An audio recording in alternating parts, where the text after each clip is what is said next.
Well, good evening, everybody. We're going to give our registered attendees just another minute or two to log in here, and we look forward to starting our presentation shortly. Thanks very much.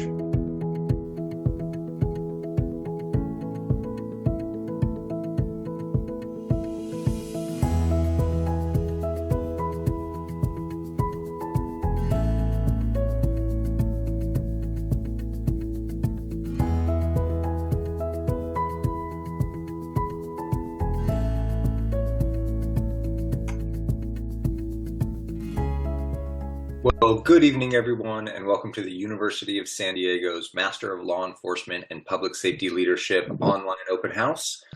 We appreciate your time and interest very much. During the next 20 to 30 minutes, we'll talk through the structure of the program, answer substantive and logistical questions, and hopefully have a good interactive exchange. So welcome. All right. Good evening, future USD students. My name is Nicole Sampson. I'm an enrollment advisor here. So during this presentation, I'll be giving you some more details about the admissions process and admissions procedure, while the gentleman you just heard, his name is Dr. Eric Fritzfold.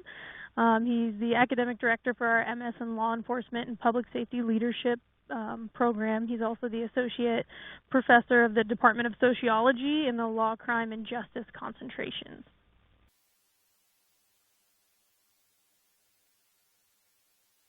All right, so to tell you a little bit more about the University of San Diego, it is a Catholic institution founded more than 65 years ago. It was selected as a designated Ashoka Changemaker campus, and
All right, I think we're having some technical difficulties with Nicole's audio. Hi, Eric.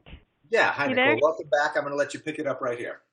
All right, perfect. Sorry about that, everyone. Not sure what happened there, but anyways, as I was saying, we were selected as a designated Ashoka Changemaker campus, and the campus actually features a veteran center, a writing center, and just for our online students, just so you know that although you're an online student, you do have the same access to the actual campus as our ground students do. So if you're ever in the area or on campus, if you need to use the library or the computer lab, anything like that, you do have access to everything just like our ground students.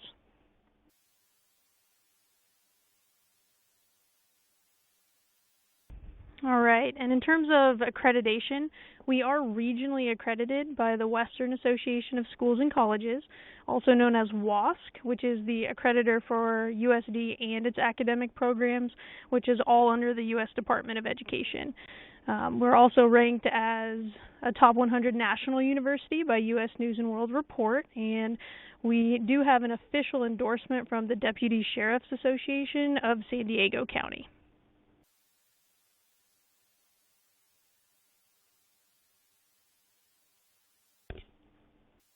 I'm going to talk you through the structure of our curriculum here a little bit. Our goal in designing this program was to make it as flexible and accessible as possible for working professionals who are working towards career advancement.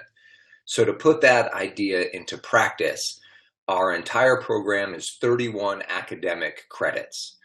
There are 10 3-unit courses and then a 1-unit capstone course that appropriately is a substantive culmination of your experience here in the program. So every course is 7 weeks long. So in a given semester, you're going to take 2 back-to-back 7-week courses.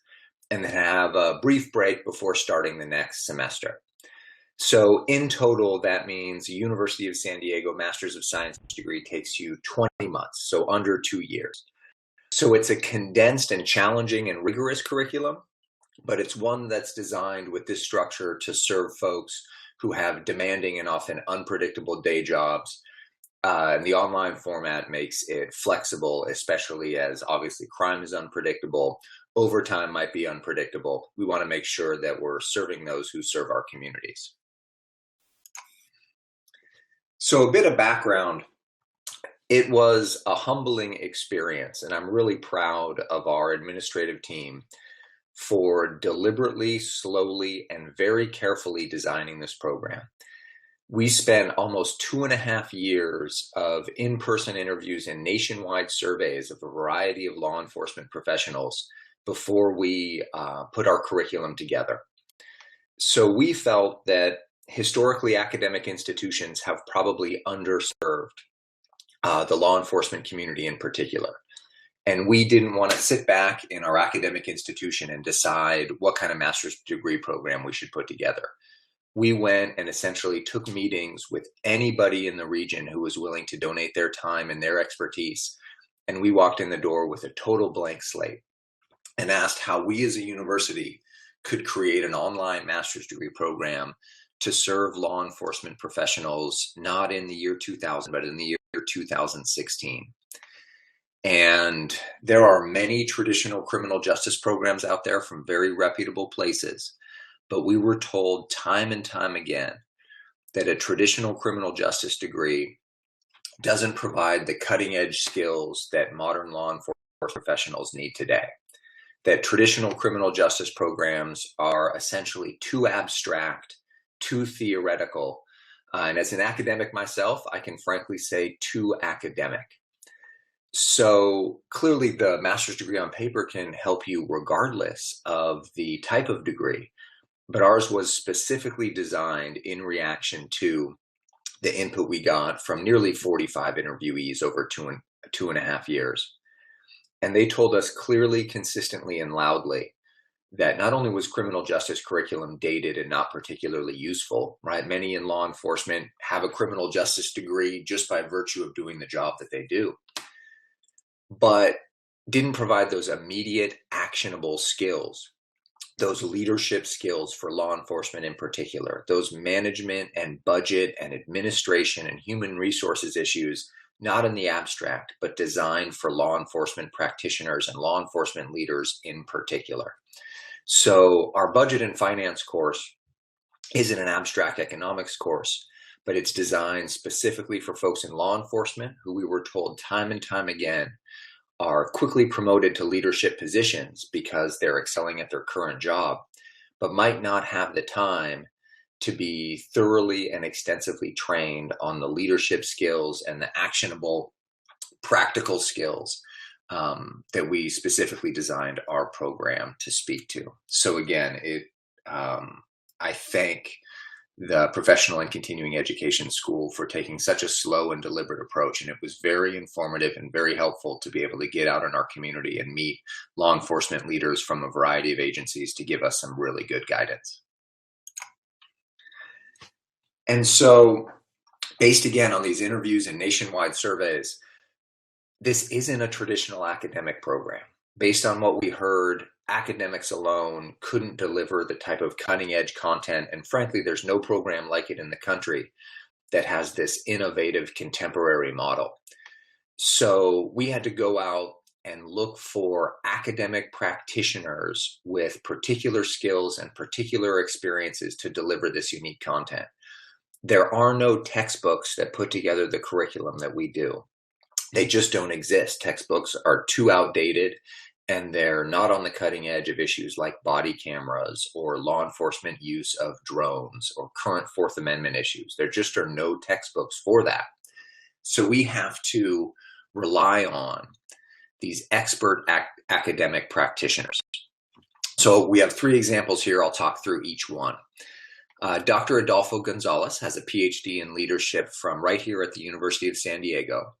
He was former chief of police for National City, And during his tenure as chief of police, and National City historically has a higher crime rate than most cities within San Diego County, sometimes dramatically higher.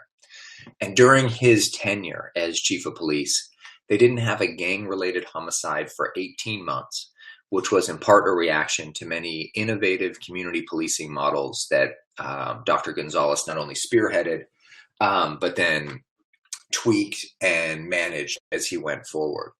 Simultaneously, complaints from community groups decreased dramatically, and actually he's been honored by the vast majority of community groups that have sometimes been historically critical of law enforcement in National City. So both violent crime and property crime went down, gang-related homicides went down, and also citizen satisfaction by these measures went up dramatically. So if we're talking about issues that happen in Baltimore or Ferguson or police community relations, our academic practitioners, and Adolfo Gonzalez in particular, has this unique lived experience and an advanced degree, and therefore he teaches our community engagement course on police community relations, and I can't think of anybody better in the country to deliver that content. The next academic practitioner pictured on the screen is Dr. Wendy Patrick. She has both a master's degree and a PhD from Oxford. And she's also a very successful deputy district attorney right here in San Diego County, and has been prosecuting virtually every type of case for several decades. She teaches our Communications for Law Enforcement Leaders course. Again, this is another class for which there is no textbook and there's no blueprint. This is truly cutting edge, and we're designing it from scratch. And Dr. Patrick has created a communications course that focuses on the types of things law enforcement leaders are going to be asked to do in their current profession. So students will hold a mock press conference. So they're not writing abstract academic papers. They're using the webcam on their computer to create a mock press conference in response to a tragic issue.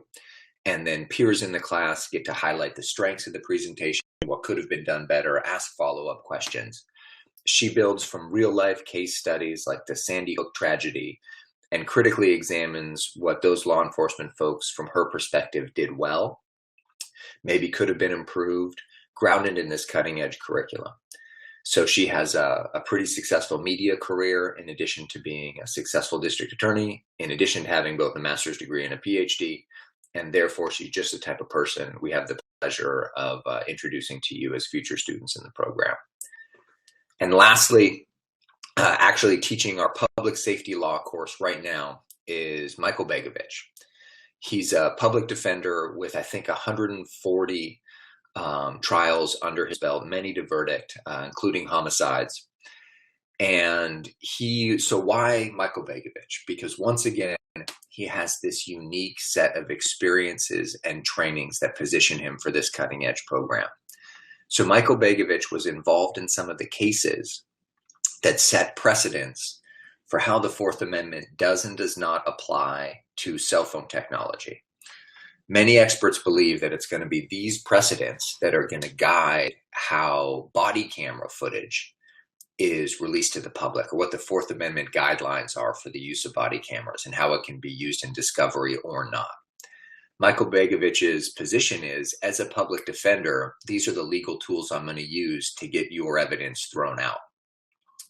And so he's having a very honest and transparent discussion, not only about cell phone technology, not only about body camera technology, but grounded in the case law related to right to privacy. How is that going to impact law enforcement drones? And I get to oversee this course right now. And the most exciting thing is that the assignments that cap off every week of material have no correct or incorrect answers. He presents a set of hypothetical facts related to that week's material about a certain crime or a law enforcement drone that captured this video footage, and asks you to make an argument whether that's admissible or not admissible. Did it adhere to Fourth Amendment guidelines or not? There are no correct answers because these issues are emerging right now. And again, Professor Begovich has this unique lived experience in his profession to bring to the table. And that's why we're honored to have him as part of our program. All right, so to provide you with a little more insight into how this program works specifically, so it is 100% online. It is available 24 hours a day, 7 days a week, wherever you have internet access. It's also incredibly flexible. It's an asynchronous learning environment, so essentially there are no preset times or days that you have to log into classes. As long as you're completing your assignments by the deadlines, then you're on a great track. So, for example, everyone works, has families, extracurricular activities. If you have an incredibly hectic Tuesday and you can't log into classes, that's just fine. You're the one that actually gets to dictate your study schedule. But again, you do want to make sure that you're adhering to the deadlines set forth in your syllabus and by your professor, and as long as you're doing that, then you're on the right track. Typically, students can expect to spend about an average of 15 hours a week working on their program. Now, that's not to say that some students might spend a little more time or some students might spend a little less. It really just depends on your study habits. And just like how our ground campus students get to interact with other students, we want to make sure to provide you with that same convenience in our online program. So once you're in your class, you will have access to a discussion board, and in fact, some of your classes and professors may have you post discussion board postings a couple times a week where you actually get to collaborate with fellow students as well. And Nicole, if you don't mind me jumping in Yeah, right there with an anecdote, go for it. we have some students who work in corrections. And it's interesting to log into the Blackboard interface, and you see them submitting assignments at 3:30 or 4 o'clock in the morning. And they describe that their time management system, that when they have downtime in their job, especially when they work the late night shifts at the local jail in particular, that's an opportunity for them to not only do their job well, but also be able to, when they have a free moment, log into the system, do a few discussion board posts, do some readings, watch a narrated PowerPoint. And we hear many of our students balance family life, they have demanding careers, and they're able to be successful in our program. So that's a part of our service and the adaptability that I'm really proud of.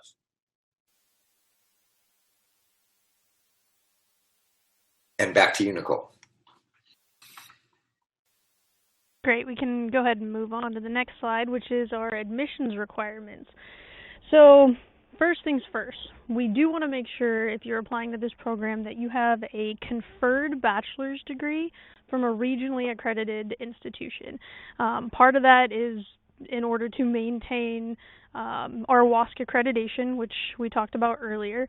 And also along with the regionally accredited bachelor's degree, we want to make sure that you have at least a 2.75 GPA.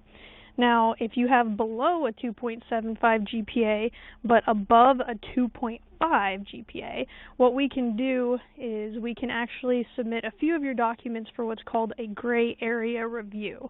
In the gray area review, you'll also write a substantive essay explaining why you feel that you'd be a good candidate for this program. And either upon acceptance of the gray area review for you to move forward with the admissions process, or if you do have that 2.75 GPA or higher, you'll go ahead and complete the remainder of your admissions application. And the admissions application is actually very simple, very comprehensive, and once you do get to the point of speaking with an admissions advisor, either myself or Allison Rogers, we can actually walk you through the application if you need help. But to give you an overall idea, what you'll do is you'll log on to the application and we'll send you the links for it, and you'll complete your general information. You'll address which program specific that you're looking into, in this case the law enforcement and public leadership program, and then you'll upload a copy of your resume. You'll also need a letter of support. Now, if you have a letter of support from your supervisor, that's perfect. You only need one. If it's not from a supervisor, you will need 2 letters of support from your coworkers. Now, one of the pieces of advice that I give students enrolling in this program is once you get to the application, one of the first things you should do is enter the information for your recommender. So you're going to enter their first and last name, phone number, and email address. Once you save that to your application, it's actually going to shoot them an email to complete a survey on your behalf. Now that survey is actually pretty simple.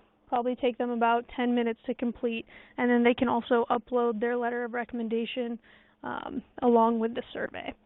And, excuse me, I suggest that students do that first because that's one of the pieces of the application that's out of your control. So the more time you can give a recommender to complete it, the better. And then you'll also upload a statement of purpose, which is going to be a minimum of about 300 words. And then along with that, we will need to order your official transcripts from all of your schools. So let's say you went to 3 community colleges and then transferred those credits over to a university. We'll actually have to order official transcripts for all 4 institutions that you've attended. Again, that's in order to maintain our WASC accreditation. And when you do get to ordering your official transcripts, I can actually help you through that process and see if I can make it a little bit more simple for you.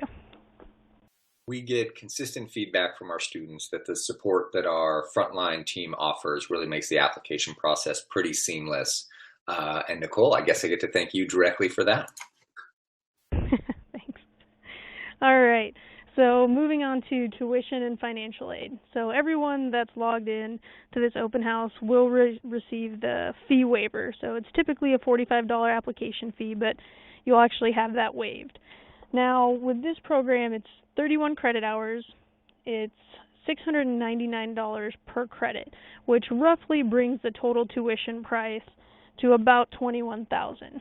Now, if you're a law enforcement and public safety association or a union member in the military, a veteran or military spouse, you can actually receive a reduced tuition of $619 per credit hour, which gives you a saving of about $2,480. So it brings that overall ticket price of $21,000 down to about $19,000. Also, we are part of the Yellow Ribbon program, so if any military personnel out there has questions, feel free to give me a call and we can talk to financial aid in the military department and make sure everything gets set up there. But if you are looking to use federal financial aid, I can send you an email of how to complete your FAFSA, which is the free application for federal student aid, to see what kind of government assistance you qualify for. Typically, students at the master's level could receive up to $20,500 per academic year to help with their program. Again, that would be in student loans, but you don't necessarily know what you qualify for until you complete the application. As you can see here, highlighted in light blue is our federal school code, which you will enter into the FAFSA, 010395. And if you don't mind me jumping in on you again here, Nicole, Yeah. I was very concerned in the first iterations of this program. University of San Diego is an elite private institution, and it has an elite private institution price tag. To put our program in context a little bit, the undergraduate tuition with room and board is about $64,000 per year per student. So that puts the bachelor's degree room and board price at about $250,000. When I was first discussing this program with the professional and continuing education administrative team, I was very concerned that we were going to adopt some of these undergraduate tuition kind of benchmarks. And frankly, if our duty as an institution dedicated to social justice is to provide a service to those who serve our community and genuinely support their career development, we had to be able to put this program into practice without crippling our students with a massive price tag. So at an institution like University of San Diego, I'm tremendously proud to be able to offer our rigorous, frankly, this is becoming a flagship program for our university, but maintains an access and affordability that I'm again, really proud of. Great, thanks, Eric. And also for those of you that are looking to pay cash, or maybe you have tuition assistance or tuition reimbursement through your organization, USD also offers a flexible payment plan, so we can talk to student billing and make sure to get you set up with that as well.